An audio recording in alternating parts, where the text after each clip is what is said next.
I'm going to tell you the story of Cashman, one of the horses that I communicated with.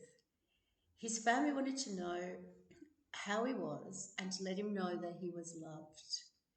It was immediately made clear to me that Cashman knew he was loved and he felt a great deal of gratitude and love for his family. I asked about his favourite things and he showed me so much. He had many, many favourite things. Wide open spaces, lots of land to run in, and lots of other horses to mix with. He loved where he lived. He showed me streams, rabbits, dogs, and a fox. I saw an image of an Aboriginal woman playing music in a paddock and water birds by a dam. Asking how he felt, Cashman showed me an image of a small woman sitting in a car. I could feel his feelings, and he was sad and confused, and he missed that woman a lot.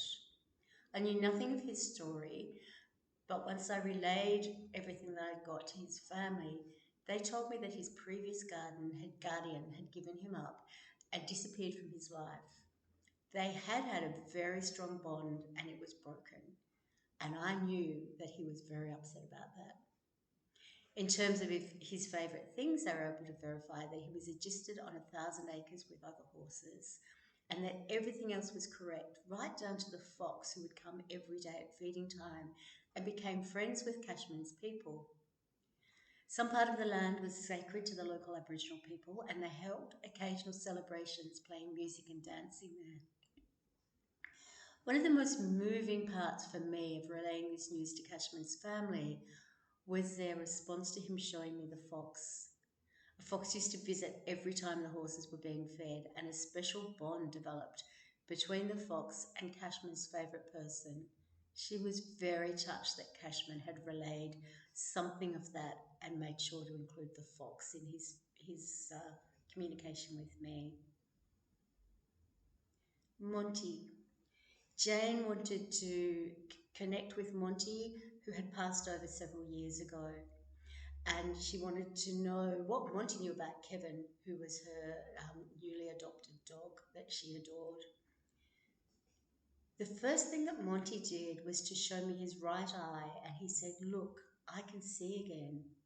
When I relayed this to Jane, she mentioned that Monty had a brain tumour and started having seizures. He went blind in his right eye as a result. He went on to express great love for his family and he showed me dogs that he was with who had also crossed over.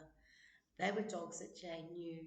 But the special thing was that I was able to say, he's able to see again, something happened to his eye, and she knew exactly what I was talking about and that I was talking to Monty. During my studies, I did 2 9-day intensives. They were a killer for me, starting at 3 a.m. because it was online in America and finishing at 10 or 11 a.m. During one of these times, we went to the Gibbon Conservation Centre. When I say we're in Santa Clarita, okay. During my studies, I did 2 9-day intensives. They were a killer for me, with days starting at 3 a.m. and finishing at 10 or 11 a.m., all online. During one of these times, we went to the Gibbon Conservation Centre in Santa Clarita.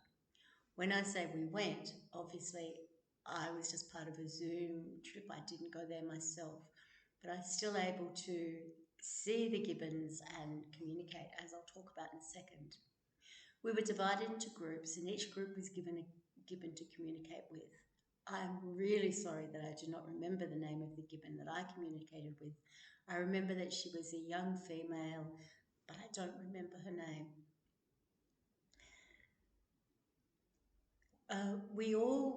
There was a group of us, about three of us, who all communicated with the same gibbon as other groups were communicating with others. And the one that I communicated with showed me the most beautiful night sky, lots of stars, dark sky, beautiful, beautiful, beautiful sky. And the feeling was of bliss, absolute bliss. It was clear that that nighttime and the sky were really important to her. When we got back and told the group what we had come across, Gabby, the director, explained that this gibbon loved nighttime. All of the other gibbons took themselves inside to bed at about the same time, but this one always stayed up till very, very late.